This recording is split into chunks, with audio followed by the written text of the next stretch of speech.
Une rose pour chaque disparu. Au total, 29 fleurs sont jetées à l'eau en souvenir de ceux que Xynthia a emportés. Un moment d'émotion pour ceux qui ont vécu le drame, quelques-unes des victimes sinistrées, mais aussi des pompiers et sauveteurs. Pour la ministre de l'écologie, les leçons de cette tempête meurtrière doivent être tirées. On travaille sur des nouveaux plans de prévention des risques, des plans de prévention des risques qui intégreront à la fois ce qui s'est passé avec Xynthia et les perspectives en matière d'augmentation de la mer liée au changement climatique. Il s'agit à la fois de pouvoir être dans le respect des victimes et il s'agit de faire en sorte que ça ne puisse pas se repasser. À la Faute-sur-Mer et à l'Aiguillon, un an après, la douleur reste forte. C'est dans la tête de tout le monde.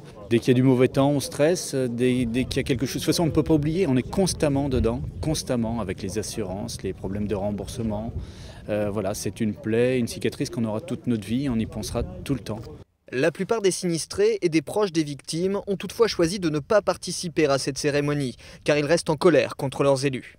Les familles de victimes ont dit non mais attendez, ça va pas, on ne peut pas se retrouver nous à côté d'un maire qui ne nous a pas du tout soutenus pendant cette période-là, la période des 1 an qui sont maintenant passés. Les associations de victimes organisent donc une nouvelle cérémonie d'hommage dimanche prochain, une semaine après la date anniversaire du passage de Xynthia, une catastrophe qui continue de hanter les habitants des communes sinistrées.